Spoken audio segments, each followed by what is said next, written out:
71페이지에 23절에 금지행위인데 그 관로 안에 장글씨로 제가 개업공인중개사 등의라고 메모해 놓은 거는 우리 법제 33조 조문 제목은 그냥 금지행위로 되어 있어요.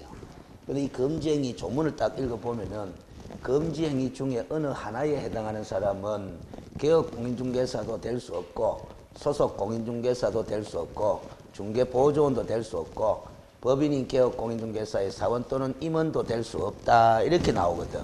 그래서 그 사람들을 다 뭉쳐가지고 개업공인중개사 등이라 그러잖아요. 그래서 개업공인중개사 등의 금지행위 요리됩니다. 알겠습니까?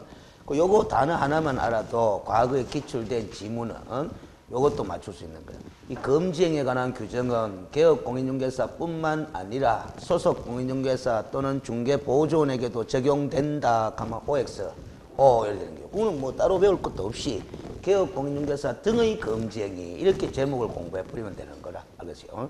똑같은 이치로 우리가 저 앞에서 이중소속 금지다 금지 아니다 금지다. 그것도 제목을 어떻게 개업공인중개사 등의 이중소속 금지 이렇게 해버리면 돼요. 알겠습니까? 근데 이중등록도 금지죠. 그 이중등록 금지는 누구에게만 적용되는 거예요? 개업공인중개사에게만 적용되는 거지. 그거는 개업공인중개사 등의 이중등록 금지가 아니고 뭐 개업공인중개사의 이중등록 금지 이렇게 기억해버리면 되는 거야. 이게 이제 이 권리와 의무의 주체가 누구냐라는 거 그런 게 중요하거든요.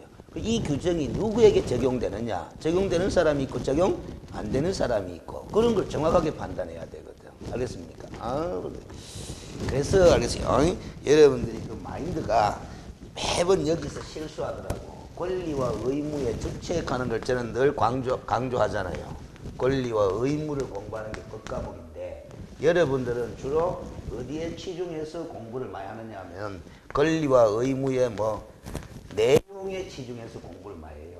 그 내용 알아야 돼요. 당연히 알아야 되는 건데 이 권리와 의무의 주체와 객체도 인식을 해야 된다.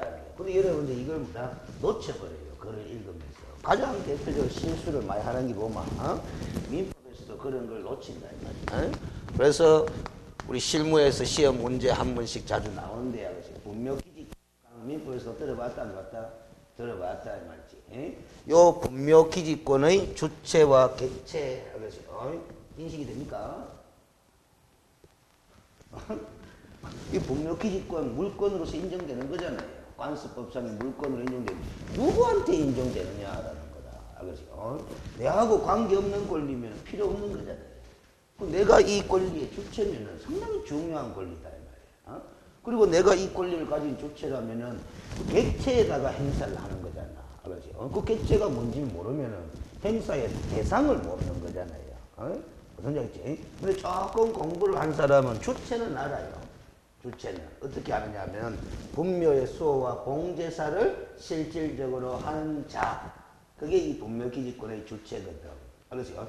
분묘 설치한 자는 A라도 실질적으로 수호와 봉제사를 담당하는 자가 B라면은 분묘기지권의 주체는 누구다? B예요. 알겠습니까? 나중에 공부해보면 그렇다 이 말이야. 근데 객체를 여러분들이 실수를 많이 해요. 알겠어요? 객체가 뭐예요? 여기 물어봐. 요거 뭐 분묘 욕한다고. 알겠어요? 아닙니다. 알겠어요? 분묘가 설치되어 있는 뭐 토지에 관한 권리야. 알겠어요? 토지가 분묘기지권의 뭐다? 객체가 되는 거예요. 분묘가 설치되어 있는 다른 사람의 토지, 타인의 토지가 뭐다? 분묘기지권의 객체가 되는 거다. 그 분묘가 설치되어 있는 다른 사람의 토지를 이용할 수 있는 권리. 토지를 이용할 수 있는 권리. 그게 뭐다? 분묘기지권인 거야. 그런데 전부 다 객체가 뭐예요? 물으면 분묘. 한단 말이야. 그건 지상물이잖아요. 그렇죠? 그렇지? 근데 여기 또 이해가 안 된 사람은 이거 물으면은 맞춰야 되는데 이것도 틀리면은 골치 아파. 민법에서 이거 공부하기 전에 뭐 공부한다? 지상권 공부한다. 이 말이지. 지상권의 요 객체가 뭐예요? 이리 물으면 뭐 건물 가든지 지상물을 익한다. 틀려요. 그렇죠? 그 지상물이 설치되어 있는 뭐 타인 토지를 사용 수익할 수 있는 권리가 뭐다? 지상권이 되는 거다. 토지가 객체예요. 알겠습니까? 그 여러분들은 여기 자꾸 치중해서 공부하는 바람에 이걸 놓쳐버린다. 이 과목에서도 그런 게 중요하기 때문에, 법이기 때문에 이 규정이 적용되는 대상자의 범위, 의무의 주체, 금지행위는 해서는 된다 안 된다? 안 된다. 하지 말아야 될 의무가 있잖아. 그 의무의 주체가 누구다? 개업공인중개사뿐만 아니라 뭐 등도 그 의무의 주체다라는 소리다. 알겠습니까? 그런 거 중요시 여겨야 됩니다. 자, 근데 그 밑에 표를 하나 만들어 놨는데, 알겠어요? 이거는 이제 제재예요, 제재. 알겠어요? 어차피 이 과목은 제재에 관한 것도 시험 문제 많이 나온다 그랬잖아요. 특히 금지행위는 제재도 자주 물어봐. 그래서 그 밑에 표에 보면 1호부터 4호까지는 몇 년짜리? 1년짜리. 5호부터 7호까지는 뭐 3년짜리. 그 7가지 금지행위가 전부 다 형사처벌의 대상이 되는 위반행위입니다. 알겠습니까? 그 형사처벌과는 별도로 상대적 등록 취소 사유로 규정이 되어 있어요. 행정처분 사유로 되어 있다. 누가 위반하면? 개업공인중개사가 위반하면. 그런데 우리 법이 모든 상대적 등록 취소 사유는 다 무슨 정지 사유로 되어 있다? 업무 정지 사유로 되어 있어. 그래서 업무 정지 처분 사유가 관로회가 개업공인중개사 이리 되어 있는. 그런데 소속 공인중개사가 이 금지행위 규정을 위반하게 되면은 형사처벌의 대상이 되는 것과는 별도로 행정처분으로서 무슨 정지? 자격정지 처분 사유에 해당된다 이 소리야. 그러면 중개보조원도 이 규정에 적용을 받잖아요. 그럼 보조원이 금지행위를 위반하게 되면은 형사처벌의 대상이 될 뿐이고 행정처분의 대상은 된다 안 된다? 안 된다라는 이 표라요 이렇게. 알겠습니까? 그 다음 뒷페이지로 가서 이제 금지행위의 구체적인 내용을 살펴볼 필요가 있는데, 금지행위와 관련해서 참 말해서 시험 문제 출제하는 사람이 요령이 뛰어납니다. 잘 봐봐요. 시험 출제된 지문을 보면 어떤 식으로 있냐면은, 이런 행위는 금지행위에 해당하지 않는다. 이런 식으로 지문을 내요. 이래가 O다, X다, 이렇게 판단하라 하거든. 그래서 뭐가 참 표현을 잘 썼느냐 하면은, 요 말이다, 요 말. 해당하지 않는다라는 거야. 이게 O다라고 한다면은, 알겠어요? 이 행위가 이제 금지행위 아니다라는 거야. 그 학생들이 O 하면서 맞추습니다. 알겠어요? 근데 출제위원들이 요 표현을 쓰기 때문에 아주 정확하게 낸 거야. 만약에 출제자가 이 행위가 금지행위 아니잖아? 이래가지고 이렇게 내면은 출제 오류가 될 수 있습니다. 뭐, 이런 행위는 할 수 있다. 금지행위가 아니란 말이야. 알기 때문에 할 수 있다. 그러면, 이렇게 출제하면 오류가 될 가능성이 많아요. 알겠습니까? 100% 오류다는 소리는 뭐하고. 이 금지행위가 아니다 하는 말은 할 수 있다라는 의미로 받아들이는 게 아니고, 33조 규정 위반이 아니다. 이렇게 받아들여야 돼요. 알겠습니까? 가장 대표적인 예로 알겠어요. 지금 당장 2번에 보면 금지행위 구체적 내용회가 양갈로 1번에 법 제3조 규정에 의한 중개대상물의 매매를 업으로 한 행위 돼 있잖아. 그래서 중개대상물 동그라미 치고 매매 동그라미 치고 업 동그라미 치라고 했습니다. 그래서 이 행위는 금지행위로 규정이 돼 있어요. 알겠어요? 그러면 매매를 업으로 한 행위가 금지되어 있으니까 토지 매매업은 금지행위 맞아요. 건물 매매업은 금지행위 맞다 이 말이지. 그러면 봐봐. 건물의 임대를 업으로 하는 행위. 임대를 업으로 하는 행위. 금지행위다 아니다? 금지행위는 아니다. 금지행위에 해당하지는 않는다. 그렇다고 할 수 있다 하는 말을 하게 되면은 오류가 될 수가 있다라는 소리라요. 왜? 그 바로 위에 한번 봐봐요. 바로 위에 2번 금지행위 구체적 내용 바로 위에 봐봐. 세 줄 읽어보면 예를 들어 중개대상물의 임대를 업으로 하는 것은 금지행위는 아닙니다. 분명합니다. 그렇지만 법인인 개업공인중개사가 이 건물의 임대를 업으로 즉 중개대상물의 임대를 업으로 한 행위를 행할 경우에는 우리 법 제14조 규정에 보면은 겸업 제한이 있다 없다? 있다 이 말이지. 법인인 개업공인중개사는 겸업으로 몇 가지만 할 수 있는데 6가지만 할 수 있는데 그 6가지에 중개대상물의 임대업이 포함되어 있어 안 돼 있어요? 안 돼 있어. 부동산 관리 대행 업무가 들어가. 임대관리 등 부동산 관리 대행이 들어가 있지. 임대업은 안 들어가 있다. 그러면 법인인 개업공인중개사가 건물의 임대를 업으로 하는 행위를 하면은 검증이는 아니지만 33조 규정 위반은 아니지만은 몇 조 위반이 돼가 14조 겸업제한 규정 위반이 돼가 상대적 등록 취소 사유가 돼버려요. 그럼 결국 법인인 개업공인중개사 입장에서는 건물의 임대를 억울한 행위 한다 뭐 한다? 뭐 하는 거잖아. 검증이는 아니지만.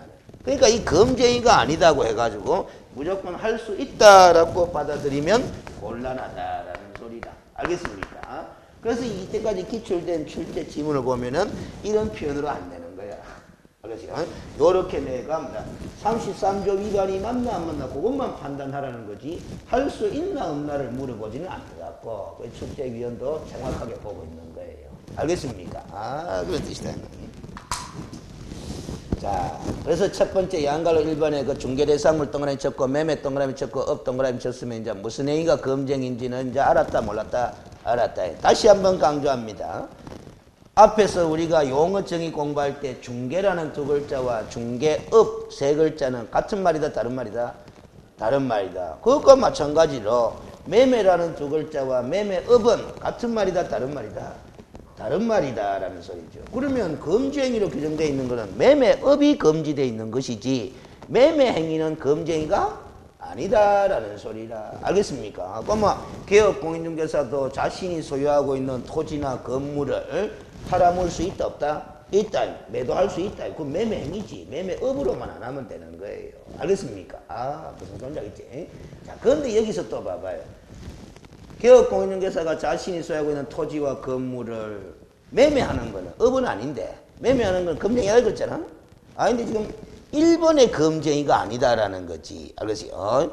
그런데 우리가 지난번에도 공부했지만은 6번째에 가면은 의뢰인과 직접 거래하지 말아라 이리 돼 있다 이 말이에요. 알겠습니까? 6호에 가면은 그러면은 개업공인중개사가 자신이 소유하는 토지나 건물을 팔아먹는 행위는 업은 아닌데 누구한테 팔아먹으면 안 된다?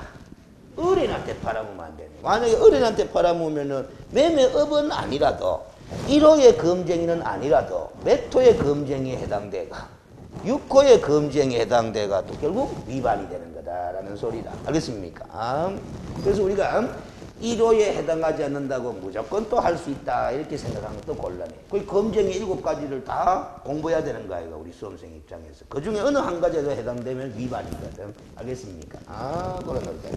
그래서 양가로 1번에 알겠어요. 양가로 1번에 마지막 두 줄 안 봐봐요. 주의할 것은 내가 검증이가 아닌 단순한 매매의 거래 상대방이 만약에 누구인 경우에는 중개 의뢰인인 경우에는 1호는 아니지만 6호의 위반이 된다는 점을 주의해라 라는 거라. 알겠습니까?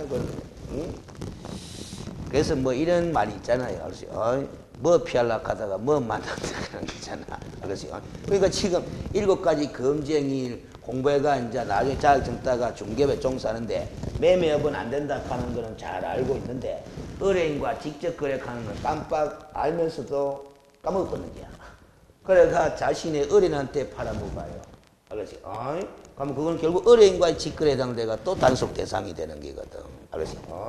신경 바짝 써야 됩니다. 영업할 때는. 알겠습니까?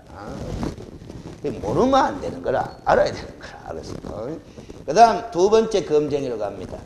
법제 구조 규정에 의한 등록을 하지 아니하고 중개업을 영위한 자인 사실을 알면서 되는데 알면서를 동그라미 치라 그랬습니다. 그를 통하여 중개를 의뢰받거나 그에게 자기의 명의를 이용하게 하는 행위 이걸 검증이로 규정해 놨습니다. 그래서 결국 무등록 중개업자하고 업무를 협력하는 행위하면 된다 안 된다? 안 된다. 그런데 안 되는데 알겠어요? 알면서 협력하는 게 검증이로 돼 있어. 알겠어요? 그러면 모르고 협력한 경우에는 검증이다 검증이 아니다?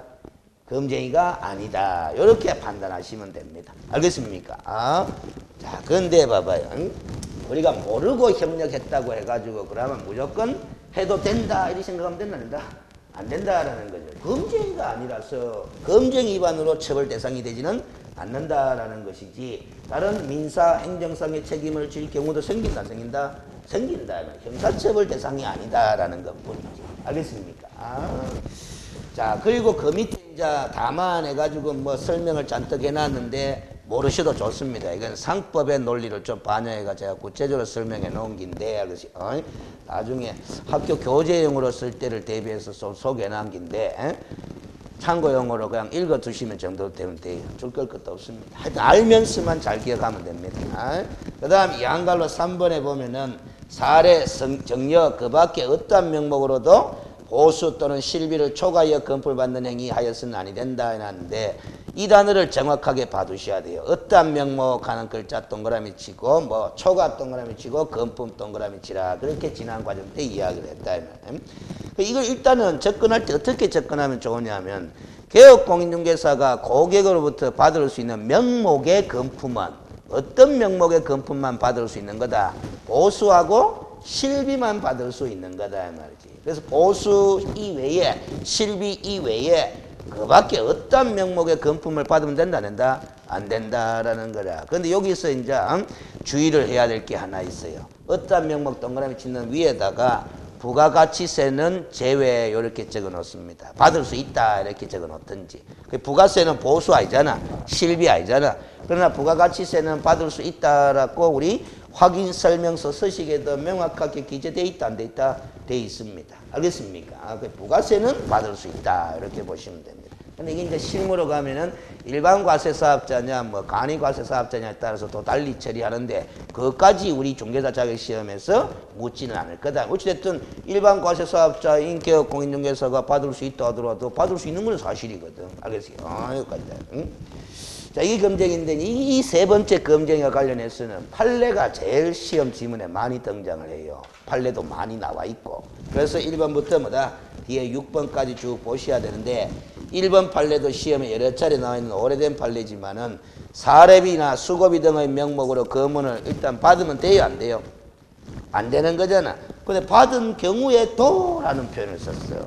받은 경우에도 소정의 보수를 초과하는 때에 나서 초과하는 때 동그라미 쳐요. 그러면 받았는데 사례비나 수고비 받았는데 초과하지 않았다면은 검증이다 아니다? 아니다. 이런 논리가 되는 거예요. 그래서 이런 판례가 어떻게 보면은 봐봐요.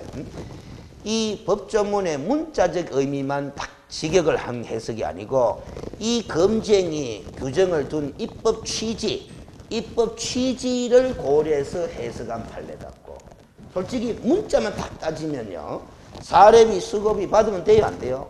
안 되도록 법조문이 딱 돼 있잖아. 그런데 이 조문을 만든 취지는 많이 받아 먹지 말아라 하는데 입법 목적이 딱 초점이 맞춰져 있는 거거든. 그럼 아무리 받았으면 안 되는 사례비, 수고비 받았다 하더라도 법정 중개보수 한도 초과되지만 않았다면 뭐다? 많이 받은 것은 아니니까 뭐다? 검증이가 아니다. 이런 판단을 하고 있는 거다. 그래서 초과하는 때 하는 걸 줄 거는 없습니다. 그 다음 2번은 이미 앞에서 겸업제도를 공부할 때도 우리가 공부했던 건데, 분양 대행 업무는 중개 업무가 아니잖아. 따라서 중개보수에 관한 규정이 적용된다 안 된다? 안 된다라는 겁니다. 그래서 초과 수수가 금지되는 금원이 아니다. 이런 표현을 써놓은 거야. 중개보수에 관한 규정이 적용될 사안이 아니다. 그 소리하고 똑같은 말이다. 그럼 여기서 또 복습을 한번 합니다. 그럼 분양 대행은 겸업 업무로서 할 수 있기는 있잖아. 그러면 그 분양 대행 업무 수행에 대한 대가는 어떤 기준하에서 받는다 그랬어요? 관련 법규가 정하는 바가 있으면 그에 따를 것이나, 관련 법규가 정하는 바가 없으면 뭐 당사자 간에 합의된 보수를 받을 수 있다. 이렇게 처리하시라 그랬습니다. 그 다음 3번 판례는 아시죠? 자, 이 보수에 관한 규정들, 지난주에 우리가 중개보수에 관한 규정을 공부했잖아요. 그 보수에 관한 규정은 아시죠? 보수에 관한 규정은 강행법규다, 임의법규다. 강행법규에 해당한다고 봐야 된다라는 거지. 강행법규에 해당한다고 봐야 된다 하는 말은 효력규정이다, 단속규정이다. 효력규정이다라는 거지. 우리가 특별히 단속규정이라는 말을 안 쓸 때는 강행법규 하는 글자가 나오면 무슨 규정으로 이해하시면 된다? 효력규정으로 이해하시면 된다라는 거야. 그래서 여러분들이 민법에서 일반적으로 이렇게 말해요. 강행법규에 위반된 법률 행위는 유효다, 무효다? 무효다. 이렇게 이야기를 하잖아. 그럼 그때 강행법규 하는 거는 단속규정이라는 뜻이 아니고 뭐 효력규정이라는 뜻이거든. 알겠습니까? 그래서 특별히 뭐 표시가 없이 강행법규 하면 그거는 무슨 규정으로 받아들이면 된다? 효력 규정으로 받아들이면 된다라는 소리다. 그렇지? 그러면 결국 그 보수에 관한 규정은 효력 규정인데 그 효력 규정을 위반해서 한도를 초과하는 중개 보수를 지급하기로 약정하는 거. 그 약정도 법률행위 아닙니까? 그러면 강행법규 위반된 법률행위로서 무효다라는 소리입니다. 그렇죠? 근데 주의할 거는 초과하는 범위 내에서 그거 동그라미를 딱 쳐놔야 돼. 그러면 전부 무효다, 일부 무효다, 일부 무효다 이렇게 되는 거예요. 알겠습니까? 그 다음 동그라미 4번은 번호 왼쪽에다가 어떻게 적어 놓느냐 하면 기획부동산 그렇게 메모를 해놓고 읽어보실 필요가 있다 그랬습니다. 기획부동산 업자들이 행하는 영업 행태가 어떤 형태인지 한 4줄을 읽어보면 알아요. 개업공인중개사 요 사람이 바로 뭐다? 기획부동산자다라는 소리야. 자신의 비용으로 과수원인 토지를 택지로 조성하여 분할한 다음 토지 중 일부를 개업공인중개사가 임의로 정한 매매대금으로 타인에게 매도하되 분양 판매하되 토지의 소유자인 A에게는 그 매매대금의 금액에 관계없이 확정적으로 금원을 지급하고 그로 인한 손해와 이익이 있다면 개업공인중개사가 부담하기로 하는 약정, 이걸 개업공인중개사인 기획부동산업자와 토지 소유자 간에 한 거다. 이런 약정은 중개의뢰 계약이라고 볼 수 있다 없다? 없다. 위임 및 도급의 복합적 성격을 가지는 약정에 해당한다. 그래서 중개계약이 아니다 이 말이지. 따라서 기획부동산 업자인 개업공인중개사가 행한 이런 약정 행위는 이 약정에 따라 사건 토지를 분할하고 택지로 조성하여 그중 일부를 타인에게 매도하면서 어느 정도의 위험 부담과 함께 이득을 취득하는 일련의 행위로서, 위험 부담하는 말이 나오는 것은 이 약정에 따라서 개업공인중개사가 택지로 조성해 가지고 분할해가 판매할 때 이익이 남을 수도 있고 손해가 남을 수도 있다. 그거는 모르는 거지 않느냐. 그래서 위험 부담이 있다라는 거야. 근데 손해가 발생해도 누가 부담하기로 하고 개업공인중개사가 부담하기로 하고 이익이 남아도 개업공인중개사가 취득하기로 하고. 다만 토지 소유자에게는 이익이 발생하든 손해가 발생하든 확정적인 금원을 지급하기로 약정했지 않느냐. 이런 게 위임 및 도급의 복합적 성격을 지닌 약정이지 중개계약은 아니다. 이런 개업공인중개사의 행위는 우리 중개행위다 아니다? 아니다라는 거야. 위임 및 도급 복합적 성격을 지니는 행위다라는 거지. 중개행위에 해당하지 않는다. 중개행위에 해당하지 않으니까 그 이익이 남았다 하더라도 그 이익을 중개보수라고 볼 수 있다 없다? 없다라는 소리지. 그래서 초과수수가 금지되는 보수 등 금품에는 해당하지 않는다고 봄이 상당하다. 이렇게 판시하고 있는 거다. 알겠습니까? 그 다음 동그라미 5번 봐봐. 이 당자수표 부도 사건으로 기억을 하시면 되는데, 그 소정의 한도를 초과하는 액면금액의 당자수표를 교받는 경우에는 취득 당시 보충할 수 없는 수표 요건이 헌결되어 있는 이른바 불완전 수표와 같이 당자수표 자체에 이를 무효라는 사유의 기재가 있는 등의 특별한 사정이 없는 한, 그 당자수표 자체가 무효가 될 만한 특별한 사정이 없는 한, 이 소리야. 그래서 그 불완전 수표, 보충할 수 없는 수표 요건이 헌결이 이런 거 외울 필요 없어요. 그러니까 그 교받은 그 당자수표 자체가 무효가 될 만한 특별한 사정이 없는 한 당자수표를 교받는 그 단계에 받는 순간 무슨 행위가 되어버리는 거다? 금지행위가 되어버리는 거다라는 거죠. 그 기수가 되는 것이고, 이런 말을 해놓은 이유는 금지행위는 다 형사처벌 대상이니까 범죄행위거든. 그래서 범죄행위이기 때문에 당자수표를 교받는 순간 무슨 행위가 성립돼 버린다? 범죄 행위의 기수가 돼본다라는 거죠. 알겠어요? 완성이 돼본다라는 소리다. 비록 그 후에 당자수표가 되었더라도 부도 처리되었거나 그대로 반환되었다고 하더라도 이미 기수가 돼버린 범죄의 성립에는 아무런 영향을 미친다 안 미친다? 안 미친다. 그렇게 판단한 거다. 알겠어요? 근데 제가 지난번에 과정에서 이야기할 때 이렇게 부도 처리되거나 반환됐다라는 이런 사정은 범죄 성립에 영향을 미치는 요인이 아니고 처벌에 영향을 미칠 수 있는 사정은 될 수 있다라는 소리지. 알겠습니까? 그 다음 이 6번 판례도 권리금 판례인데, 알겠어요? 일단은 이건 앞에서 우리가 했잖아. 권리금은 중개대상물이다 아니다? 아니다. 그럼 권리금 거래를 알선한 행위는 중개행위다 아니다? 아니다. 그럼 권리금 거래의 알선의 대가는 보수에 관한 규정을 적용한다 안 한다? 안 한다. 그런데 이 사건은 조금 색다르게 상가 임대차 계약과 권리금 거래의 알선을 함께 했다라는 소리입니다. 그리고 그 대가를 뭐다? 포괄적으로 수수를 했다라는 소리지. 그래서 중갱이에 대한 대가로 중개보수하고 권리금 거래의 알선 대가하고 합쳐가 한꺼번에 포괄적으로 수령했다 이 말이야. 그런데 얼마까지가 뭐 중개보수고 얼마가 권리금 거래 알선의 대가인지 구별이 간다 안 간다? 안 간다. 그런 상황이라면은 그 포괄적으로 지급받은 금원이 중개보수 금액을 초과했다고 해가지고 무조건 금지행위에 해당된다라고 단정 지을 수는 있다 없다? 없다.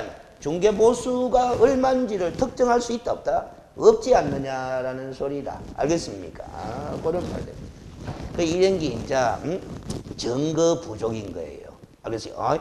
의심은 가지만은 뭐다? 중개보수 금액이 얼마인지 특정할 수 있는 명확한 증거가 있다 없다? 없으니까 그래서 금액이 많다 해가 무조건 보수 초과해서 받았다라고 단정 지어서 유죄 판결할 수가 없는 거다라는 이런 취지야. 그러면 됐고, 네 번째 검증이는 당해 중개대상물의 거래상 중요사항, 거래상 중요사항 동그라미 치라 그랬고, 거짓 때문에 그 밖의 방법으로 의뢰인의 판단을 그르치게 하는 행위를 하여서는 안 된다 해놨습니다. 그 밖의 방법도 동그라미를 치둘 필요가 있습니다. 아마 거짓 때문에 그 밖의 방법이니까 뭐 어떠한 방법으로든지 의뢰인의 판단을 그르치게 하는 행위 결과를 초래해서는 안 된다라는 건데, 그렇지? 무슨 사항에 대해서 중요 사항에 대해서 거짓된 은행을 해서 의뢰인의 판단을 그르치게 하지 말고, 그러면 반대로 뒤집으면 거래상 중요하다고 볼 수 없는 사항, 중요하다고 볼 수 없는 사항에 대해서 거짓된 은행의 방법으로 의뢰인의 판단을 그르치게 한 경우는 민사상의 손해배상 책임을 물을 수는 있으나 금쟁이는 성립이 안 되기 때문에 형사처벌의 대상이다 아니다? 아니다라는 소리가 되는 거예요. 33조 위반이 되지는 않는다라는 소리다. 알겠습니까? 그래서 다시 한번 이야기하지만 봐봐요. 금쟁이에 해당되지 않는다고 무조건 할 수 있다 이렇게 판단하면 안 돼요. 거래상 안 중요한 사항에 대해서 의뢰인의 판단을 그렇지 않은 행위를 하면은 금쟁이는 아니잖아. 그렇다고 할 수 있나? 하면은 민사상 손해배상 책임 사유가 되는데. 알겠습니까? 그런 이치다. 그러면 여기서 이제 거래상 중요사항이냐 아니냐에 관한 관련 판례가 밑에 소개되어 있는데, 그렇지? 네 번째 줄에 보면은 시행령 21조 1항에 따른 무슨 사항을 뜻한다? 확인 설명 사항을 주로 뜻한다. 이렇게 보셔야 된다 이 말이야. 그래서 우리가 확인 설명 사항 주로 몇 가지를 왜 안 놨다? 9가지를 왜 안 놨다? 그 9가지 가지수는 중요한 게 아닙니다. 그 정도의 거래상 중요사항이라고 볼 수 있는 사항들을 설명할 때, 확인 설명할 때 거짓된 방법으로 의뢰인의 판단을 그르치게 하는 행위였다고 보게 되면은 금쟁이가 성립될 여지가 있는 거지. 알겠습니까? 그런 거네.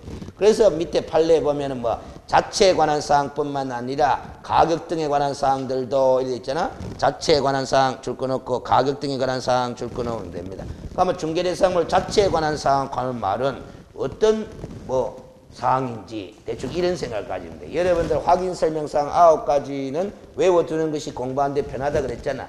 그래서 1번이 이런 거였습니까? 중개대상물의 종류, 소재지, 지목, 면적, 건축구조, 건축물의 용도, 알겠어요? 건축물의 방향, 이런 것과 같은 중개대상물을 특정 짓기 위해서 필요한 기본적인 사항들이 바로 뭐다? 자체에 관한 사항이라 이렇게 볼 수 있는 거다 이 말이야. 알겠습니까? 그 다음에 이 거짓되는 그 밖의 방법도 아까 우리가 동그라미를 쳤는데, 그 밖의 방법 하는 건데, 설명할 때는 이렇게 합니다. 뭐 거짓말이든 어떠한 방법이든 지간에 의뢰인의 판단을 거치게 하면 안 된다 이렇게 설명하지만은, 만약에 시험 출제위원이 이런 표현을 썼을 때 여러분들이 접해보지 않으면 또 어려울까 싶어서 써놓은 거예요. 뭐 이런 방법, 자기에 의한 방법, 무슨 방법? 부자기에 의한 방법, 이런 단어들을 여러분들이 평소에 잘 안 쓰거든. 그래서 이게 적극적 자기에 의한 방법이고, 이거는 소극적 뭐다? 부자기에 의한 이런 방법, 어떤 방법으로든지 뭐다? 의뢰인의 판단을 그르치게 해서는 된다, 된다? 안 된다라는 소리야. 그래서 거기에 보면은 이런 말 적어놨잖아요. 그 세 번째 줄 끝에 보면 중요한 결함을 알고 있으면서도 설명하지 않는 무석인 자기 부작위도 포함된다고 본다라는 거라. 그래서 제가 알면서 설명하지 않는 거. 그런 게 소극적인 방법으로 어른의 판단을 그렇지 않은 행위거든. 알겠습니까? 다음 우리가 봐봐요. 이런 이치도 있는 거예요. 여러분들이 살아가시면서 뭐다. 내한테 책임 묻지 마라. 나는 입도 뻥끗 안 했다. 이런 말 함부로 하면 된다 그랬어요? 안 된다 그랬어요? 안 된다 그랬어요? 입도 뻥끗 해야 될 사람이 안 하면 그게 위반인 거야. 알겠습니까? 무슨 소리인지 알죠? 의무 있는 자가 의무를 이행하지 않는 것도 뭐 위반인 거예요. 알겠습니까? 그러니까. 그래서 제가 이제 형법을 전공하다 보니까 그런 사례를 들어드리는데, 여러분들이 유원지 가가지고 뭐다 저수지에 빠져 있는 사람을 뭐 구조해줄 의무가 있다 없다? 여러분들은 없다라는 소리입니다. 그 빠져 있는 사람하고는 아무런 뭐 관계가 형성돼 있지 않기 때문에. 형제죠. 근데 자식이 빠졌는데 아버지 보고 살려주세요. 근데 아버지가 나는 수영 못한다. 니 혼자 알아서 나온나? 애기가 빠지고 막 그거는 뭐다 부작위에 의한 살인죄예요. 알겠습니까? 부작위에 의한 살인죄다 이 말이에요. 알겠어요? 왜냐하면 그 자식 빠진 사람과 뭐 아버지 사이에는 무슨 관계가 있다. 구조를 해줘야 될 의무가 있는 관계예요. 알겠습니까? 신분 관계로 인해가지고. 알겠습니까? 그 유치원 교사가 유치원생들을 데리고 인솔회가 뭐다? 뭐 MT 가거나 이렇게 가잖아요? 가면은 유치원생들을 보호 감독해야 될 의무가 있다 없다? 있는데 아가씨 그 보호 감독할 의무를 제대로 이행하지 않음으로써 유치원생들이 다치거나 뭐 문제가 터지면 거기에 대해서 책임을 져야 되는 거예요. 알겠습니까? 근데 우리 일반인들은 뭐다? 그런 의무가 존재하지 않아요. 미필적 고의는 의무라는 게 아니고, 알겠어요? 거기서 추들은 용어를 막 갖다 붙이면 되는 게 아니고, 미필적 고의라는 것은, 알겠어요? 고의라는 것은 사람의 머릿속에 뭐다? 생각이에요. 생각. 알겠어요? 그래서 의무 있는 사람이 의무를 이행해야 되잖아. 그렇죠? 그럼 의무를 이행하지 않으면 죄가 된다는 거잖아. 그런데 의무를 이행하지 않으면 요런 죄가 된다라는 것을 알았으면 의무를 이행해야 되나 되잖아. 해야 되는데 뭐다? 내가 이런 의무를 이행하지 않으면 이런 결과가 발생될 수도 있고 안 될 수도 있는 상황인데 발생되더라도 관계 없다라고 생각하면서 뭐다 의무를 이행하지 않는 그 행위자의 생각, 그걸 뭐라 그런다? 미필적 고의, 이렇게 이야기를 하는 거다. 알겠습니까? 무슨 소리죠? 발생할 수도 있고 안 할 수도 있는데, 그렇지? 내가 한 행위를 안 하면은 발생할 수도 있고 안 할 수도 있는데 발생되더라도 나는 그 결과를 내 스스로 감수하겠다라는 의사를 가지고 뭐다 안 해버리는 거야. 그게 무슨 고의다? 미필적 고의다라는 겁니다. 내가 저 사람을 뭐다 죽이고자 하는 뭐다 생각은 가지지는 않았어요. 근데 내가 이런 행위를 하면은 저 사람이 죽을 수도 있고 뭐 안 죽을 수도 있는데 에이 죽어도 괜찮아 하고 행위를 해본 거야. 근데 죽어버렸어요. 그게 바로 뭐다? 미필적 고의다. 행위자의 생각의 정도를 우리는 고의, 그렇게 이야기하는 거예요.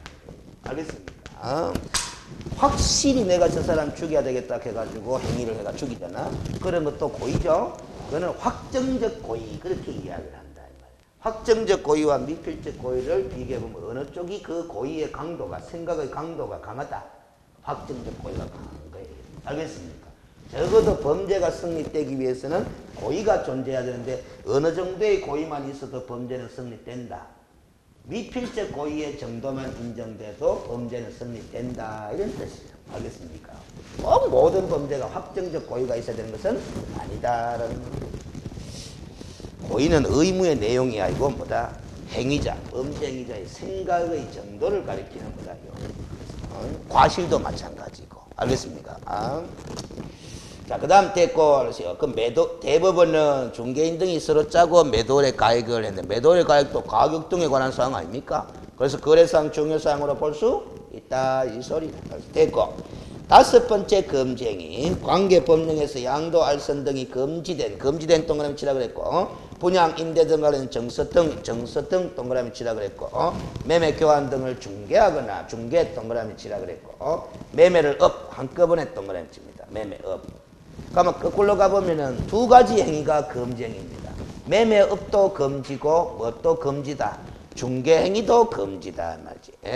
그 중개의 대상, 매매업의 대상이 뭐기 때문에 정서 등이기 때문에 그런 게야. 그 정서 등이 어떤 정서냐? 관계법령에서 양도알선이 금지된 정서다라는 거라. 알겠습니까? 그러면은 그 관계법령에서 양도알선을 금지시켜 놓고 있는 그런 정서 등의 구체적인 사례가 어떤 것들이 있느냐라는 거지. 구체적인 사례가.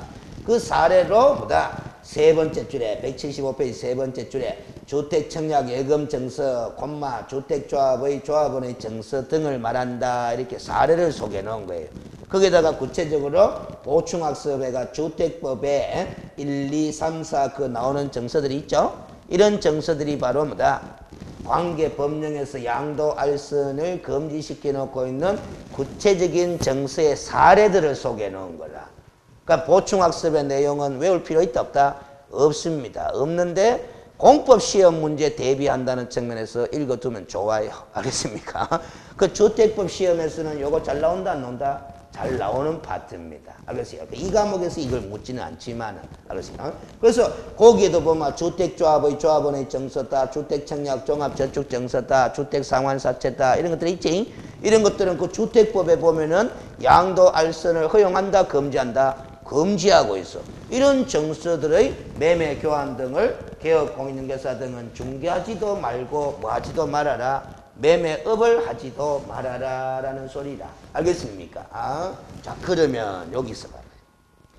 이 주택청약 종합저축정서를 현실에서 거래하는 사람이 있다 없다? 현실에서 있다 이 말이야. 그 불법이다 불법 아니다? 불법인데 현실에서 거래를 하는 거래 당사자는 어느 법 위반이다? 거래를 하는 당사자는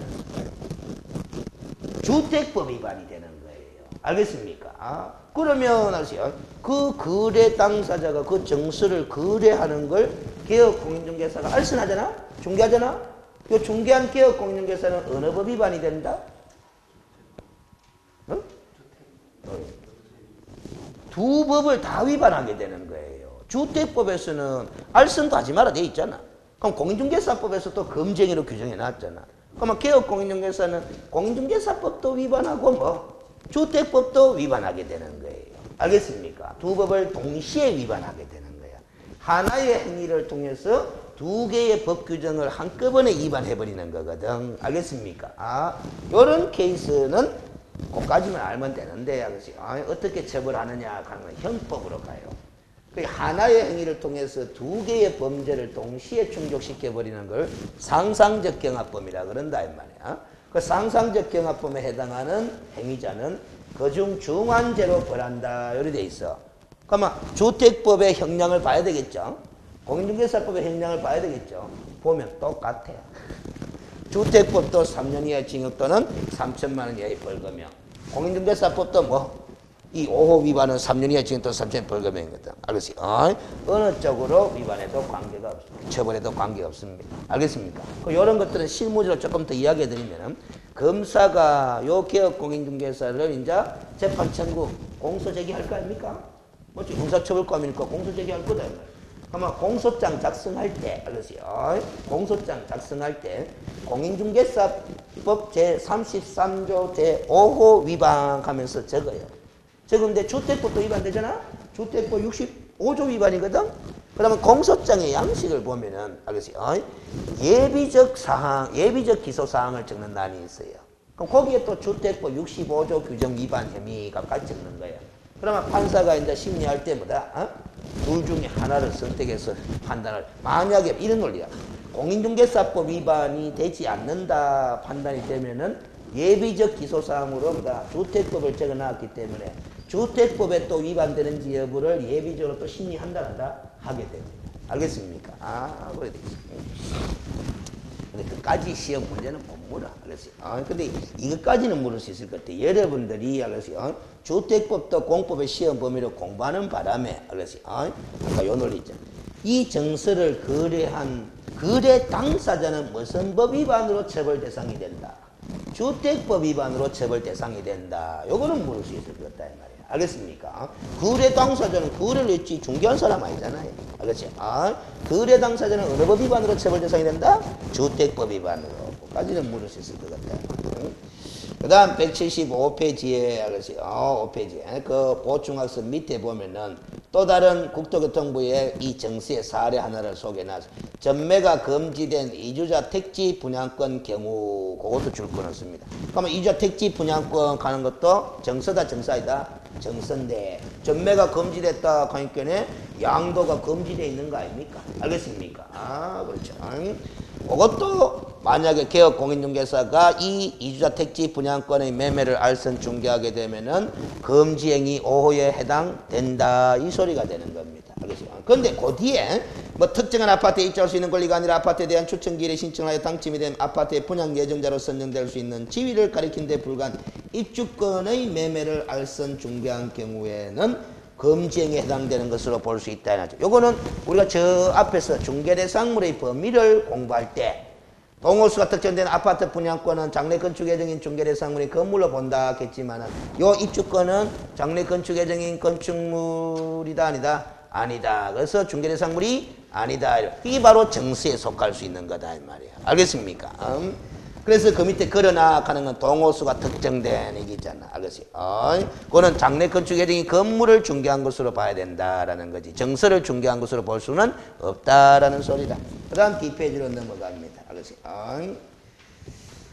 자, 그래서 이 동호수가 특정된 아파트 분양권의 매매 거래를 알선한 거는 지금 5호에서 금지하고 있는 부동산의 분양과 관련된 정서 등의 매매를 중개한 것으로 볼 수는 있다 없다? 없고 장래 건축 예정인 건물을 뭐다? 중개한 것으로 봐야 된다라는 거죠. 왜 그렇게 판단했느냐? 왜냐하면 제가 쭉 읽어보겠습니다.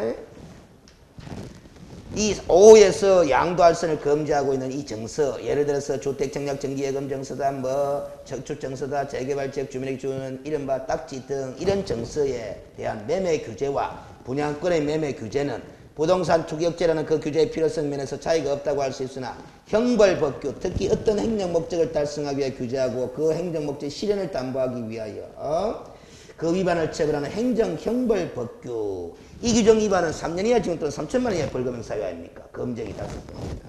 이런 경우는 어떤 해석이 요구되는 거다? 법문의 엄격한 해석이 요구. 여기에 포인트입니다. 법문 가는 거는 뭐다? 이런 한자를 읽습니다. 법조문의 문자를 뜻하는 거예요.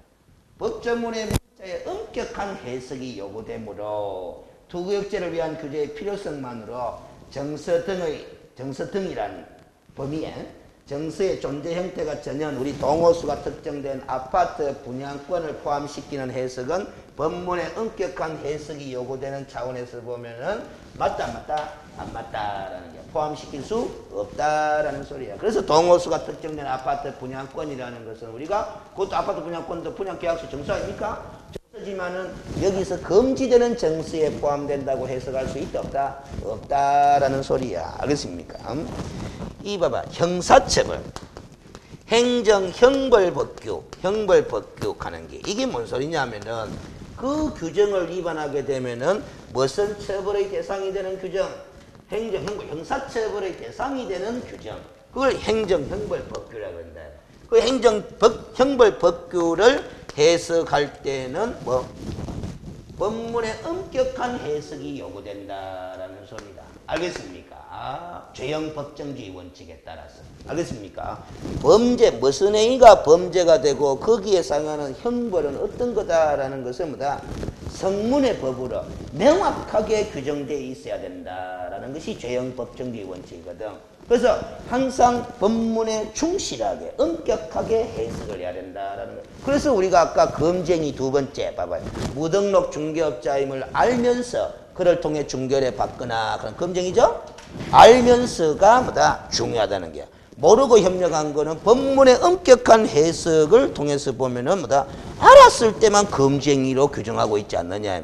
몰랐는 경우에는 검증이로 규정하고 있다 안 하고 있다? 안 하고 있지 않느냐라는 겁니다. 알겠습니까? 참 더 엄격한 해석이 필요해요. 알겠어요? 자, 그러면 됐고, 여섯 번째 검쟁이로 갑니다. 중개의뢰인과 직접 거래를 하지도 말고 쌍방을 대리하는 행위도 하여서는 안 된다 한데 나누어서 검토하겠습니다. 1번 일단 중개의뢰인과 직접 거래, 이 검쟁이다 말이지. 별표 표시해 둡니다. 시험에 좀 자주 언급하는 검쟁이다. 의뢰인과의 직접 거래는. 알겠어요? 이 왜 자주 출제하느냐 보면 현실에서도 위반 사례가 제법 있다고 보는 거죠. 출제하시는 분들이. 알겠습니까? 그래서 판례도 있고 그래. 자, 그래서 읽어보겠습니다. 이는 민법상의 자기계약과 유사한 것으로서 금지되는 직접 거래 유형에는 줄 거예요. 매매뿐만 아니라 임대 등 모든 거래가 포함하고 줄 것입니다. 그 의뢰인과 직접 거래하지 마라 되어 있으니까 거래라는 단어에는 매매 거래도 들어가고 뭐 임대 거래도 들어가고 교환 거래도 어떤 거래도 다 들어간다 이 소리야. 알겠습니까? 왜 이걸 금지시켜 놨느냐? 그 이유는 뭐냐? 이를 허용할 경우 개업공인중개사 등이 거래상 알게 된 정보 등을 자신의 이익을 꾀하는 데 이용함으로써 누구의 이익을 침해할 수 있기 때문에 의뢰인의 이익을 침해할 수 있기 때문에 이걸 금쟁이로 규정해 놨다라는 소리다. 알겠습니까? 이런 걸 제가 이거는 시험 지문에 안 나옵니다. 이런 거는. 왜냐하면 가는 이런 문장. 근데 이런 걸 책에다 안 적어 놓으면 어떤 현상이 발생하느냐 하면은 수험생들 중에 대부분 아닌데 일부는 뭐다. 아니, 의뢰인과 직접 거래 그걸 왜 금지시키죠? 이렇게 질문한다니까. 알겠어요? 아니 그 개업공인중개사가 알겠어요? 어차피 자기 집을 갖고 있는데 알겠어요? 자기 집을 안 그래도 팔 생각을 갖고 있는데 때마침 뭐다 사무실에 매수 고객이 왔는데 내 집을 사겠다 하는데 나도 팔 생각을 갖고 있는데 그거 못 팔아먹습니까? 이런 식으로 의구심을 가진다. 그런데 이 문장을 딱 적어놓고 그냥 읽어보마. 그렇지. 물론 팔 수 있도록 하는 것도 일정 이유가 있겠지만은 뭐다. 개업공인중개사의 이익을 뭐다 꾀하는데 의뢰를 이용을 받게 되는 거거든. 그러면 의뢰인이 이익이 침해될 소지가 있다라는 겁니다. 알겠습니까? 그러면 그래서 검쟁이로 규정해둘 필요성도 한편으로는 또 있네 이렇게 되는 거 아닙니까? 자, 그러면 이 검쟁이 규정, 즉 의뢰인과 직접 거래라는 이 검쟁이 규정이 적용되기 위해서는 줄 거라는 거 봐봐요. 먼저 개업공인중개사 등이라는 이 사람이 의뢰인으로부터 의뢰받았다는 점이 전제되어야만 이 규정의 적용을 받게 된다라는 거죠. 의뢰받지 않았다라면은 의뢰인이다 의뢰인 아니다? 아니다라는 겁니다. 그래서 의뢰인이다라는 신분이 먼저 뭐다? 정해져야 되는 거야. 그래야 뭐 검쟁이가 되고 안 되고지. 알겠습니까? 그런 게다. 자, 그래서 문장이 좀 어렵습니다. 위 규정에서 금지하고 있는 중개의뢰인과 직접 거래란 개업공인중개사 등이 의뢰인으로부터 의뢰받은 매매 교환 일정 같은 권리 득실 변경하는 행위에 무슨 상대방이 되는 경우? 직접 상대방. 그걸 동그라미 쳐놔요. 그래서 의뢰인의 직접 상대방이 되는 경우가 바로 뭐다? 의뢰인과 직접 거래가 되는 거다. 알겠습니까? 요리 되는 거 아닙니까? 요리 되는 거. 의뢰인이 있고, 알겠어요? 여기에 개업공인중개사가 있는데, 알겠어요? 이 의뢰인의 직접 상대방이 누구? 거래 상대방이 누구 지금? 개업공인중개사. 알겠어요? 이게 이제 의뢰인과 직접 거래가 되는 거예요. 그러면 이 의뢰인이, 알겠어요? 누구한테 의뢰했다는 거예요? 요한테 의뢰했다라는 거예요. 의뢰를 했는데 결국 여기에 뭘 했다? 의뢰인과 개업공인중개사가 뭐 했다? 거래를 했다라는 거예요. 알겠습니까? 이게 의뢰인과 직접 거래가 되는 거지. 그러니까 이 직접 거래가 되려면은 알죠? 개업공인중개사가 거래 당사자 자리에 들어가야 안 된다? 들어가야 됩니다. 알겠습니까? 어찌됐든 의뢰인과 직접 거래가 되려고 하면 개업공인중개사는 무슨 지위에 있어야 된다? 거래 당사자 지위에 있어야 되는 거야. 그 거래 당사자의 상대방이 누구지? 자신의 의뢰인이 되는 거야. 이게 검쟁이가 된다라는 소리입니다. 근데 요놈의 의뢰인이 이 사람한테 의뢰를 안 하고 이 개업공인중개사한테 의뢰를 안 하고 다른 개업공인중개사한테 뭐 의뢰를 했다라고 쳐봐요. 알겠어요? 그러면 이 개업공인중개사는 직접 거래는 했다. 했지. 직접 거래는 직접 거래라는 용어는 거래 당사자가 되는 직접 거래 맞는 거야. 근데 이 의뢰인이 지한테 의뢰한 거 아니잖아. 그럼 이 개업공인중개사 입장에서는 자신의 의뢰인이 아니잖아. 그러니까 직접 거래는 했지만은 의뢰인과 직접 거래하지는 않았다라는 소리입니다. 알겠습니까? 그래서 이 지금 시중에 나와 있는 교재가 상당히 글자가 생략되어 있는 교재들이 많아요. 전부 다 강의를 어떻게 하는지 이렇게 강의합니다. 직접 거래는 금지. 직접 거래는 금지. 이렇게 강의를 많이 하고 글 쓸 때도 그렇게 해버려요. 알겠어요? 직접 거래 이게 금지가 아니잖아요. 이 직접 거래 했지만은 뭐다. 이 개업공인중개사는 직접 거래 했지만은 검증이 아니잖아요. 자신의 의뢰인이 아니잖아. 무슨 말인지 알죠? 그러니까 우리가 검증이로 규정하고 있는 거는 직접 거래를 검증이 규정하고 있는 게 아니고 누구와의 직접 거래만 의뢰인과의 직접 거래만 금지하고 있다라는 거예요. 그걸 자꾸 생략을 해버려. 알겠어요? 참 그 문제 있습니다. 알겠어요? 근데 문제는 뭐 강의하는 선생들도 문제 있고 하지만은 판사님도 문제 있는 경우 있더라고. 판결문을 이 의뢰인과 직접 거래와 관련된 판례들을 찾아가 읽다 보면은 알겠어요? 직접 거래에 해당하므로 검증이다 이렇게 썼어요. 직접 거래에 해당하므로 검증이다. 이 말이 안 맞는 거죠. 그 앞에 무슨 글자가 빠졌다. 의뢰인과 직접 거래에 해당하므로 검증에 해당된다. 이렇게 판결문을 써야 되는데 의뢰인과 하는 글자를 보면 뭐 좋게 봐서 뭐 실수로 빼묻다 이리 봐줘야 됩니다. 알겠습니까? 뭐 판사님도 실수하는데 뭐 학원 감사들도 실수했다고 봐주면 되는 거지. 알겠습니까? 정확하게는 아주 의뢰인과 직접 거래야 됩니다. 그러면 그 밑에 또 줄 건한 거 있잖아요. 아까 중개보수 초과해서 맞지 말아라 하는 그와 관련해서 기획부동산 사건 맞아 안 맞아요? 맞죠? 그럼 이 기획부동산 사건에서 잘 봐봐. 아까 위임과 도급의 복합적 성격을 지닌 약정은 간데 토지 소유자와 개업공인중개사인 기획부동산업자 사이에 행한 약정. 그거는 중개의뢰 계약이라고 볼 수 있다 없다? 없다. 위임과 도급의 복합적인 성격을 지니는 약정이다. 그렇게 설명했죠. 그 중개의뢰 계약이 아니니까 그 토지 소유자는 기획부동산업자의 의뢰인이다, 의뢰인 아니다? 의뢰인이 아니다라는 거야. 알겠습니까? 그래서 이 기획부동산업자가 의뢰인과 직접 거래했다고 볼 수도 없다라는 판례다. 알겠습니까? 계속 읽어볼까요? 위임 및 도급의 복합적 성격을 가진 약정으로서 중개인이 개업공인중개사가 토지 소유자로부터 토지에 관한 중개 의뢰를 받았다고 할 수 없으며 그거 줄 거나요. 토지에 대한 권리의 득실병한 행위에 직접 상대방이 되었다고 보기도 어렵다. 직접 상대방이 되었다고 보기도 어렵다 하는 말은 의뢰인과 직접 거래를 했다고 보기도 어렵다라는 거다. 알겠습니까? 그럼 결국 봐봐요. 아까 기획부동산업자 봤던 그 판례는 보수를 초과해서 받았다고 볼 수 없다 하는 판례잖아. 그러면 이 기획부동산업자가 행한 이 영업 행태는 중개보수를 초과해서 받았다라고 할 수도 없고 의뢰인과 직접 거래를 행하였다고 볼 수도 없고 그럼 이리저리 금지행위에 해당되는 행위는 있다 없다? 없다라는 소리다. 알겠습니까? 자, 그래서 177페이지에 이제 보충학습회와 관련 판례 봐봐요. 1번에 중개 의뢰인과의 직접 거래를 금지하니까 의뢰인에 해당하느냐 안 하느냐 여부가 중요하다 안 중요하다? 중요한데 그거는 구두든 서면이든 무슨 계약관계가 있느냐 여부에 따라 판단하면 된다. 중개계약관계가 있느냐 없느냐 여부에 따라 의뢰인이냐 아니냐 이걸 판단하는 거다. 알겠습니까? 근데 이게 사실상 현실적으로 단속이 쉽다 어렵다? 어렵다 그랬잖아. 왜? 중개계약관계가 있느냐 없느냐 여부에 따라 판단하는 건데 현실에 우리 중개계약은 구두에 의한 일반 중개계약이 관행적으로 행해지다 보니까 실제로 중개계약관계가 있었음에도 불구하고 명확한 증거 자료가 있다 없다? 없다라는 소리가 되는 겁니다. 알겠습니까?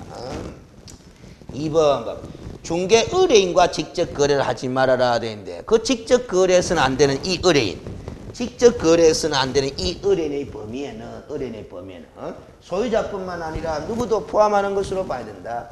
대리인이나 수임인도 포함하는 행위로 봐야 된다라는 소리입니다. 알겠습니까? 대리인이나 수임인도 포함된다고 보아야 한다라는 거라. 그럼 이 말은 이렇게 받아들이면 돼요. 소유자의 대리인이 알겠어요? 개업공인중개사 사무실에 와가지고 중개 의뢰를 할 수도 있다 없다? 있단 말이야. 그럼 그 대리인이 중개 의뢰했잖아. 그렇죠? 그럼 그 대리인도 의뢰인이다 의뢰인 아니다? 의뢰인이다라는 거야. 알겠습니까? 또 수임인이 중개사무소 들리가 중개 의뢰를 할 수도 있다 없다? 있다. 하게 되면 그 수임도 뭐다? 중개 의뢰인의 범위에 들어간다라는 소리야. 제가 이런 설명까지 하는 거는 대리인 그 자체가 뭐다?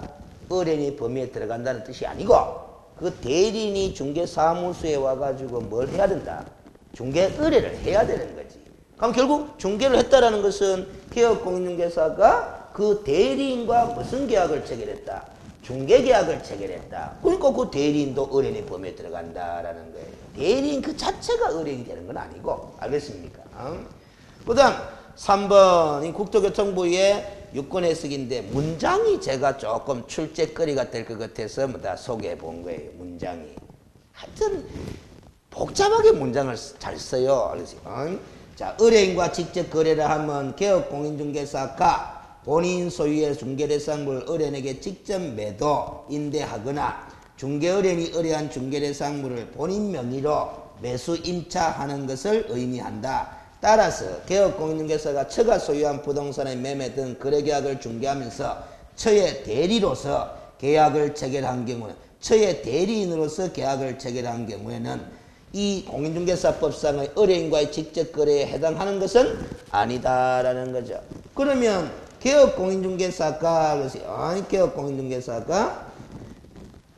개업공인중개사가 처가 소유하는 부동산을 매도한 거잖아요. 알겠어요? 매도한 거잖아. 무슨 자격으로? 대리인 자격으로. 알겠어요? 그러면 이 개업공인중개사가 행한 행위는 대리행위지.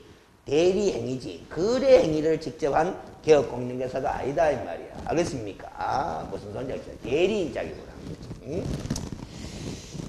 시험 지문으로 등장할 수 있는 표현들이 바로 이런 거 아닙니까? 본인 소유의 중개대상물 의뢰인에게 직접 매도 임대하는 행위는 의뢰인과 직접 거래에 해당한다. 이런 식으로 하면 이렇게 되는 거잖아. 알겠습니까?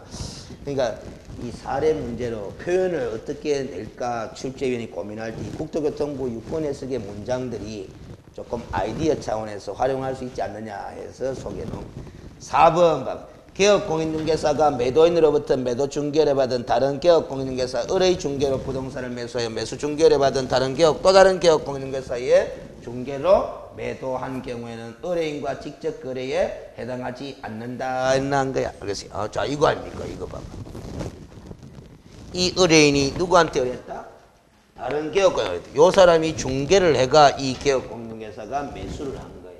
그 매수한 부동산을 다시 이 개업공인중개사가 또 이 사람한테 팔아먹는데 이 사람이 누구한테 의뢰했다? 또 다른 개업공인중개사한테 의뢰했다. 이 사람이 중개를 해가 거래를 한 거다라는 소리. 그럼 결국 이 개업공인중개사 갑이라는 이 개업공인중개사는 직접 거래는 했지만은 자기의 거래 상대방이 자신의 의뢰인이다 아니다?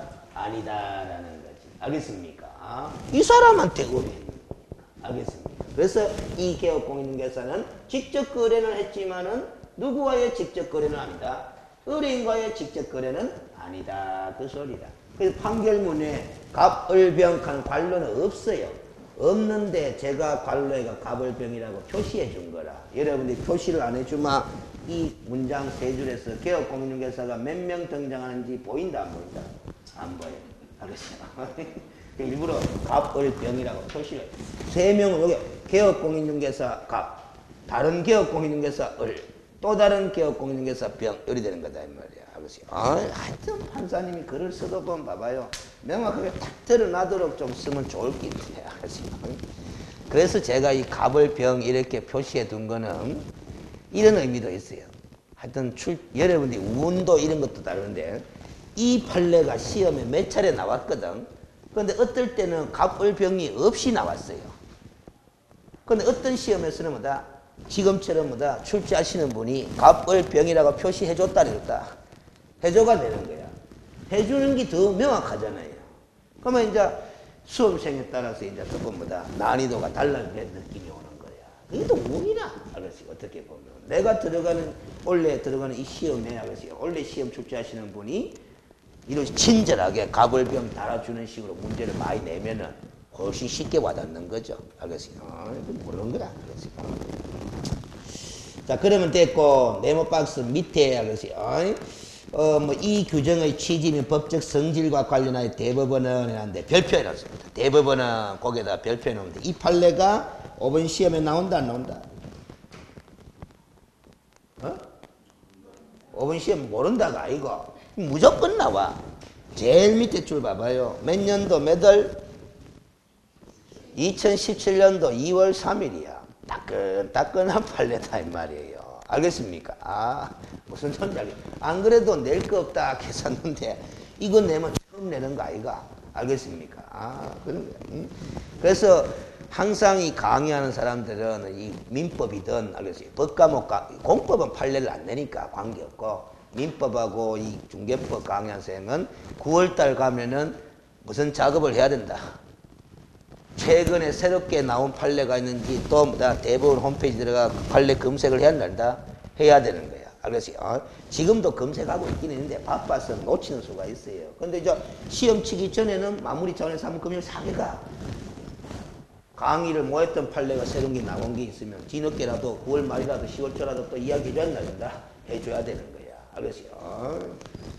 그런 걸 이야기 때 했는데 나왔잖아. 야, 이 선생이 우야 알고 그걸 다 마지막에 이야기를 해주지. 우야기는 당연히 뭐 다 그렇게 하게 돼 있는 거예요. 그래서 그 쪽집게 능력이 있어서 그런 게 아니고 그건 상식이야. 상식. 알겠어요?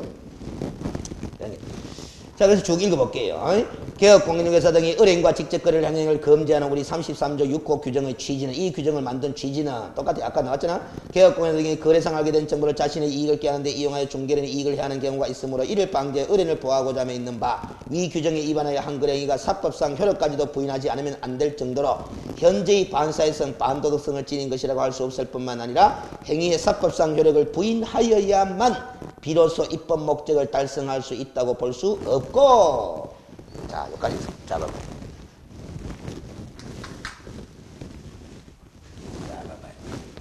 요 사람이 누구한테 의뢰했다? 요 갑한테 의뢰를 했다라는 겁니다. 그럼 이 개업공인중개사는 금지행위 맞다라는 겁니다. 알겠어요? 근데 이 금지행위 규정을 둔 취지는 바로 뭐다? 이자가 자신의 이익을 꾀할까 싶어서 금지시켜 놨는 건데, 알겠어요? 이 거래계약 있잖아. 매매든 임대든. 이 거래계약의 사법상 효력까지 부인할 필요까지는 있어 보인다, 없어 보인다? 없어 보인다라는 소리입니다. 알겠어요? 부인할 필요는 없고 그 소리야. 알겠어요? 위 규정을 효력 규정으로 보아 이에 위반한 거래행위를 일률적으로 무효라고 할 경우, 이걸 전부 다 무효라고 할 경우에, 이걸 무효라고 처리해버리면은, 의뢰인이 직접 거래임을 알면서도 자신의 이익을 위한 한 거래도 단지 직접 거래라는 이유로 효력이 부인되어 거래의 안전을 해칠 우려가 있으므로 해놨습니다. 그건 무슨 소리냐? 결국 이 사람한테 의뢰를 했는데 이 사람과 직접 거래한다는 것을 알면서 이 거래 계약을 하는 거다 이 말이에요.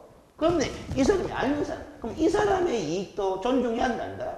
해야 되는데 일률적으로 무조건 이 거래 계약은 다 무효해뿐만 이자의 이익을 또 해치는 결과가 된다라는 소리야. 그 일률적으로 무효라고 할 수는 없다. 따라서 위 규정은 강행 규정이 아니라 무슨 규정이다? 단속 규정이다. 단속 규정. 그걸 줄 거놔야 돼. 그러면 앞에 강행 규정 가는 건 무슨 규정? 효력 규정이 되는 게. 그러니까 의뢰인과 직접 거래하지 말아라 하는 거는 효력 규정이 아니라 뭐다? 단속 규정이다. 그럼 아까 법정 중개보수 초과해서 받지 말아라 하는 거는 무슨 규정이다? 효력 규정이 되는 거예요. 알겠습니까? 자, 본시험 꼭 나옵니다. 알겠습니까? 뒷페이지 갑니다. 방갈로 2번에 쌍방대리도 하지 말아라 한데, 쌍방대리는 여러분들이 무슨 행위인지 잘 알 거다 이 말. 근데 세 번째 줄에 봐봐요. 쌍방대리를 금지하는 이유가 민법에서 금지하잖아. 본인의 이익을 보호하기 위한 것이므로 쌍방 당사자 사이에 이익의 충돌이 일어나지 않는 경우라면 쌍방대리는 허용된다, 안 된다?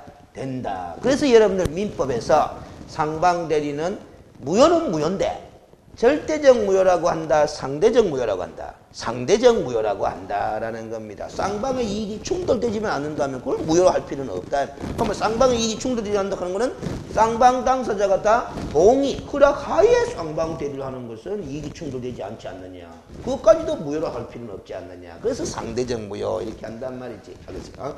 즉 본인이 미리 허락한 경우는 당연히 쌍방 대리가 있는다면 그 허락은 명시적, 묵시적으로도 가능하다. 쌍방 대리의 금지 규정에 위반된 행위일지라도 그 행위는 당연 무효가 아니라 무권 대리 행위가 된다. 따라서 본인에 대하여 당연하게는 그 효력이 발생하지 않으나 본인은 뭐에 의하여 추인에 의하여 그 행위를 유효로 할 수도 있다 없다? 있다라는 겁니다. 상대적 무효.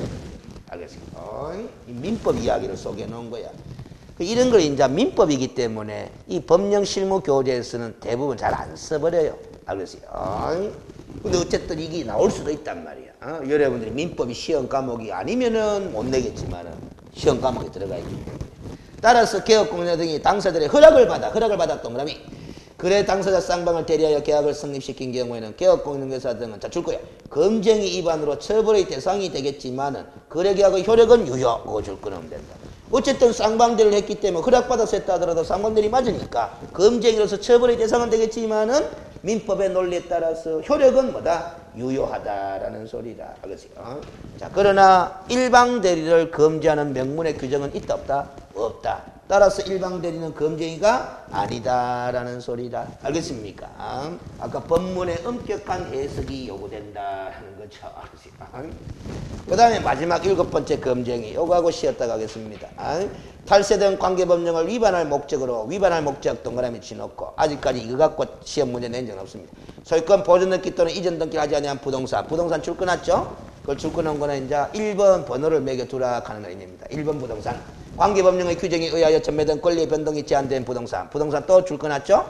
2번 부동산. 그러면 문장을 줄여서 읽으면 이리 되는 거 아닙니까? 관계법령을 위반할 목적으로 1번 부동산이나 2번 부동산의 매매를 중개하는 등 투기를 조장하는 행위는 무슨 행위다? 금쟁이다라는 소리죠. 그러면 1번 부동산이 뭐고 2번 부동산이 뭐고 그거 따져보면 되는 거 아이가. 그렇죠? 그래서 그 1번 부동산은 미등기 부동산 아닙니까? 그럼 미등기 부동산의 매매에 관한 거는 미등기 전매를 말하는 거거든. 그럼 미등기 전매를 중개하면은 금지 행위다라는 소리다. 알겠습니까? 미등기 전매를 중개하는 거는 금쟁이다라는 소리다. 그런데 그 위에 출권한 실체적 권리관계에 부합되어 적법한 등기로서 효력을 가진다 하는 그 판례를 소개해 놓은 거는 민법이나 공시법 시험 문제에 등장할 수도 있는 판례다 이 말이에요. 중간 생략 등기를 유효한 것으로 한다라는 겁니다. 알겠습니까? 중간 생략 등기를 유효한 것으로 인정한다. 주의해야 될 거는 중간 생략 등기의 효력을 유효한 것으로 인정한다라는 것이지 미등기 전매행위가 적법하다라는 판례가 아니다라는 소리입니다. 등기의 효력을 인정한다라는 판례지. 그건 당연히 등기라는 것은 실체적 권리관계와 부합되도록 하는 것이 목적이잖아. 그렇죠? 그럼 아무리 중간 생략 미등기 전매에서 중간 생략 등기를 했다 하더라도 그 등기의 내용이 실체적 권리관계와 부합된다 안 된다? 부합되더라. 그래서 그 등기는 유효한 것으로 인정하겠다. 그러나 미등기 전매행위 그 자체는 불법입니다. 알겠습니까? 그걸 알선하는 것도 뭐다? 불법이다. 알겠습니까? 자, 그러면 됐고. 그래서 탈세를 주목적으로 하는 중간 생략 등기와 미등기 전매행위를 중개하지 못하도록 규정하고 있다라는 소리입니다. 그렇지? 그럼 미등기 전매행위를 행하는 거래 당사자는 어느 법 위반이다? 중개를 한 사람은 미등기 전매를 중개한 사람은 공인중개사법 위반이죠. 중개한 사람은 그렇죠? 그러면 미등기 전매행위를 행한 그 전매 당사자, 당사자는 어느 법 위반이다? 그건 제가 전매를 했다 그지 탈세했다 소리는 안 했잖아. 탈세했으면은 뭐다 세법 관련 세법 위반이겠지만은 미등기 전매행위 그 자체를 행한 당사자는 뭐다 부동산 등기 특별조치법 위반입니다. 알겠습니까? 무슨 소리인지 알겠지? 부동산 등기 특별조치법 위반이 된다 이 말이야. 그러니까 우리가 항상 이제 누가 위반했고 그 누구가 어떤 내용을 위반했느냐 이런 걸 다 따져봐야 되는 거예요. 따져가 이 행위는 어느 법이다. 저 행위는 어느 법이다. 위반의 근거법을 다 구별해야 되는 거예요. 알겠습니까? 자, 자, 그러면 됐고, 그렇지. 근데 그 밑에 또 판례는 오른쪽으로 넘어가서 세 번째 줄에 전매 차익을 올리지 못하고 말았다고 할지라도 하는 표현 있잖아. 그러면 미등기 전매 행위를 하는 것 자체가 불법이지만은 미등기 전매를 하는 이유가 대체로 보면 전매 차익을 누리기 위한 목적인데 결과적으로 그 전매 차익이 발생됐다 안 됐다? 안 됐다고 하더라도 미등기 전매 행위를 중개한 사실이 있으면 검증이다 아니다? 검증이다라는 소리지. 알겠습니까? 그렇게 이해하시면 되고. 그 다음에 2번 부동산 아까 전매 등 권리의 변동이 제한된 부동산 하는 거 있었잖아? 그게 이제 가장 대표적으로 우리가 주택법에 의한 전매 제한 대상인 투기과열지구 안에서의 아파트 분양권, 분양가 상한제 적용주택, 그 주택의 입주자 승인된 지위 이런 것들이 바로 뭐다? 전매 등 권리의 변동이 제한된 부동산의 대표적인 사례라고 볼 수 있는데 그걸 제가 참고하라고 또 보충학습에가 주택법 64조를 적어놨다 안 적어놨다? 적어놨다라는 소리입니다. 이거는 이 과목에서 낼 것은 아니고 어느 과목에서 주택법에서 또 나올 수도 있는 조문이라 시험에 잘 나오는 조문입니다. 공법 시험에. 그렇다고 이걸 또 보고 공부하지 말고 공법 책 보고 공부하세요. 알겠습니까? 그러면 이제 기본적인 게 투기 과열 지구 내에 전매가 제한되어 있는 아파트 분양권의 매매를 중개하면은 검증이다 이 소리가 되는 거야. 알겠습니까? 대구에 투기 과열 지구가 있다 없다? 있다. 어디? 수성구. 알겠습니까? 그렇습니다. 수성구. 얼마 전에 지정되어 있죠. 얼마 전에. 자, 뒤로 갑니다. 그러면 이제 보충학습에 있는 주택법 내용은 참고사항이니까 한번 봐두시고. 자, 이래서 검증이가 몇 가지? 7가지 됩니다. 7가지. 그 1번부터 4번까지는 몇 년짜리? 1년짜리. 5번부터 7번까지는 몇 년? 3년짜리. 알겠어요? 그런데 요거 한번 이야기하고 쉬었다 가겠습니다. 시험 문제가 상당히 어려운 문제를 구성할 수도 있어요. 이 검증이 가지고. 그렇죠? 자, 우리가 앞에서 간주 규정 공부했다 했다. 그러고 아주 진도 나가면은 무슨 규정이 또 나온다? 양벌 규정이 나온다. 이 두 규정을 검증이와 접목시켜서 문제를 구성할 수가 있습니다. 과거에 낸 적도 있어요. 매회 내지는 않더라만은 제일 어려운 문제 중에 하나로 분류될 수 있다. 말이에요. 예를 들어서 봐봐요. 소속 공인중개사가 의뢰인과 직접 거래해도 검증이가 검증이 아이가? 소속 공인중개사. 검증이지. 왜? 개업 공인중개사 등의 검증이 아닙니까? 소속 공인중개사도 검증 위반하면 된다 안 된다? 안 된다. 그럼 소속 공인중개사가 의뢰인과 직접 거래하면은 개업 공인중개사의 행위로 본다. 그럼 그 소속 공인중개사는 자격정지 사유예요. 맞죠? 그러면 개업 공인중개사가 의뢰인과 직접 거래한 것이나 마찬가지로 보니까 개업 공인중개사는 무슨 취소? 상대적 등록 취소 대상이 되는 거예요. 무슨 규정에 의해서? 간주 규정에 의해서. 근데 양벌 규정은 아침도 안 나갔지만 2월달에 했잖아. 그렇죠? 이 의뢰인과 직접 거래한 행위는 몇 년짜리다? 3년짜리. 양벌 규정은 형벌에 해당하는 위반 행위를 했을 때 적용되는 거거든. 근데 이게 3년짜리 아닙니까? 그러면 소속 공인중개사가 의뢰인과 직접 거래하면 그 소속 공인중개사는 3년 이하의 징역형 또는 3천만 원 이하의 벌금형이 선고될 수 있고 그 행위자를 벌하는 외에 소속 공인중개사를 그렇게 벌하는 외에 개업 공인중개사에게도 동주에 규정된 무슨 형을 함께 과한다? 벌금형을 함께 과한다 하는 게 양벌 규정이잖아. 그러면 소속 공인중개사는 징역형 받을 수도 있고 벌금형 받을 수도 있는데 개업 공인중개사는 얼마 이하? 3천만 원 이하의 벌금형을 함께 과한다라는 것이 무슨 규정이다? 양벌 규정이 되는 거야. 다음 근데 양벌 규정에는 다만 걔가 단서 규정이 있다 없다? 있어. 그래서 개업 공인중개사가 이 소속 공인중개사가 의뢰인과 직접 거래한 행위를 하지 못하도록 상당한 지휘와 감독을 행한 경우에는 양벌 규정 적용한다 한다? 안 한다 이 되는 거예요. 알겠습니까? 이 접목시키가 사례로 문제를 구성할 수 있다 이 말이야. 알겠어요? 그러다가 의뢰인과 직접 거래를 소속 공인중개사가 하는 바람에 의뢰인에게 재산상 손해로 3천만 원 발생시켰다 하면서 지문을 던져버리면 그 소속 공인중개사도 3천만 원의 손해배상 책임져야 되지만은 개업 공인중개사도 무슨 규정 때문에? 이 간주 규정 때문에 함께 3천만 원의 손해배상 책임을 연대해서 져야 된다? 져야 된다. 이런 것도 지문 만들 수 있는 거예요. 그리고 손해 입은 의뢰인은 3천만 원의 손해를 입은 의뢰인은 개업 공인중개사가 설정해놓은 보증금 공제금 있지? 공제금 지급 청구를 할 수도 있다 없다? 있다. 이렇게 지문도 막 만들어낼 수 있다. 무슨 소리죠? 이 검쟁이를 가지고 잘 구성을 해요. 그 검쟁이는 항상 무슨 규정과 양벌 규정을 한번 적용할 수도 있다. 양벌 규정, 간주 규정을 적용할 수 있는 사례다. 이 생각하면서 고민해봐야 돼. 알겠습니다. 자, 쉬었다가 나머지 처리를 하겠습니다.